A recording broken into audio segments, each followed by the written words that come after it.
अपमान करने का परिणाम क्या होता है, आप इस कथा से श्रवण करेंगे। गुरु का अपमान नहीं करना चाहिए, संत ब्राह्मण का अपमान नहीं करना चाहिए। परिणाम क्या होता है।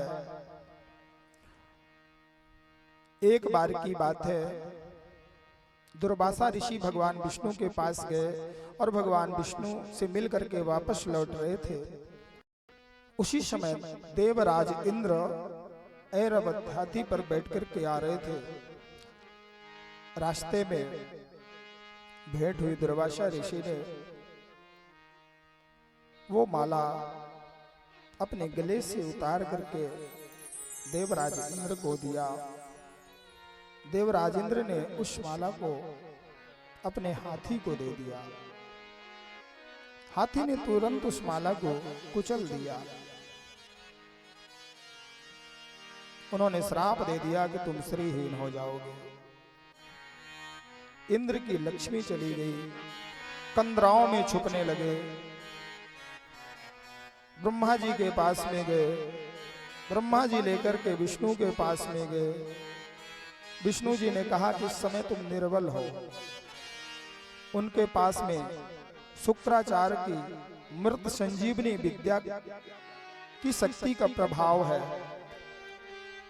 आप एक काम करो, दैत्यों से संधि कर लो और समुद्र का मंथन करो, अमृत प्राप्त होगा।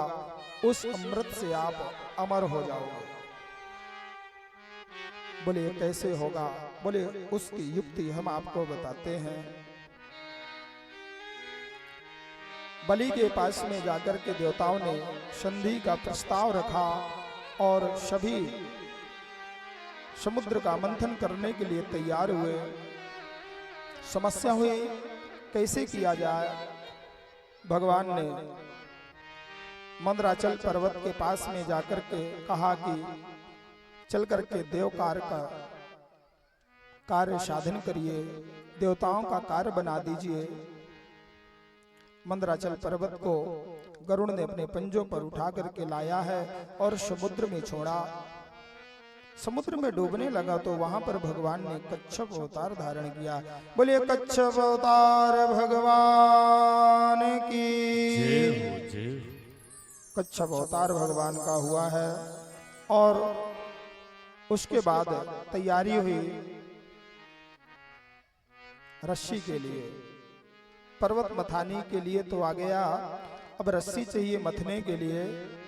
तो सर्पों के राजा हैं वासुकी। वासुकी नाग को जब ये प्रस्ताव दिए, वासुकी नाग भी तैयार नहीं हो रहा था। उसको आश्वासन दिए कि तुमको अमृत मिलेगा। वो भी तैयार हुआ। भगवान ने देवताओं को कहा कि देखिए, आप सर्प का मुख पहले पकड़ने का प्रस्ताव रखिएगा। तो असुर लोग जो हैं वो मुख की तरफ आ जाएंगे। बोले वो कैसे। बोले जब आप मुख की तरफ पकड़ने लगोगे तो वो लोग बोलेंगे कि हम पकड़ेंगे, तो आप पीछे आ जाओगे। अगर पहले से बोलोगे कि हम पीछे पकड़ेंगे तो वो बोलेंगे हम पीछे पकड़ेंगे, कोई खास बात होगी। अच्छा, बोले ठीक है। देवताओं ने कहा कि देखो, सब व्यवस्थाओं को हम लोगों ने करवाया। अब जो मंथन करने का जो समय आया है, ये संसार भी एक सागर है। अमृत तत्व केवल भगवान का नाम है।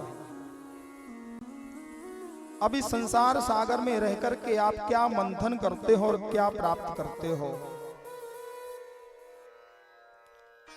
बुद्धिमान लोग भगवान का नाम रूपे धन एकत्रित करके, वही तो अमृत तत्व भगवान का नाम।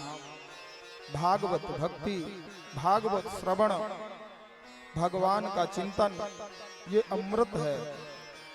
संसार की सारी वस्तुएं विषैली हैं, दुख देने वाली हैं, कष्ट देने वाली हैं। देवताओं ने कहा कि हम श्रेष्ठ हैं, हम सर्प के मुख की ओर पकड़ेंगे। दैत्यों ने कहा कि भैया हम मुख की ओर आएंगे, कोई खास बात होगी। देवताओं ने कहा कि ठीक है, सोच लो। बोले हम सोच लिए। देवता सारे पूंछ की ओर आ गए, आगे सब दैत्य आ गए। आगे कौन आया? देवता लोग सब पीछे सांप के, और मंथन प्रारंभ हुआ। जब घर्षण होने लगा तो सर्प के मुख से विष की ज्वालाएं निकलने लगी। उस ज्वाला से कई असुर तो उसी में जल करके मर गए, बहुत से तो काले हो गए। बोले भैया निर्णय लेकर के बहुत बड़ी गलती कर लिए, हम पीछे लग जाते तो बच जाते। देवताओं को कहा अब तुम आगे आ जाओ। बोले नहीं भैया, एक बार जो हो गया सो हो गया, अब हम पीछे ही रहेंगे, आगे नहीं आएंगे। अब जो जहां पकड़ा है पकड़ करके रखे। अच्छा चलो ठीक है, देखते हैं। मंथन फिर पुनः प्रारंभ हुआ। उसी समय पर जो है संसार को जलाने वाला एक विषैला देवदेव महादेव भूतात्मन भूत भावन त्राहि नः शरण्या स्त्रैलोक दहनाद विषम। विष जब निकला ना, हलाहल विष को देख करके सभी डर गए कि भैया अब हम नहीं बचेंगे। इतनी उष्णता गर्मी है, इस गर्मी के ताप से ही हम जल करके मर जाएंगे। संसार जलने लगा। महादेव का स्मरण करते हैं, हे भोलेनाथ, हे दयालु, हे कृपालु, हम तो देवता हैं, आप तो देवों के देव महादेव हैं, कृपा करिए, दया करिए। और सभी जो है भगवान शिव का स्मरण करने लगते हैं। आइए हम सभी ने भगवान शिव को स्मरण किया है। भगवान शिव प्रकट हुए। आते ही भगवान शिव का सबने स्वागत किया और हाथ जोड़कर के प्रणाम किया है कि प्रभु वार्तालाप बाद में होगी, जो भी पहले तो आप हमें इस विष से बचाइए। भगवान शिव ने कहा आप सभी निश्चिंत हो जाएं। और भगवान शिव ततः करतले कृत्या व्यापे हलाहलम विषम अभक्षन् महादेव कृपया भूत भावना।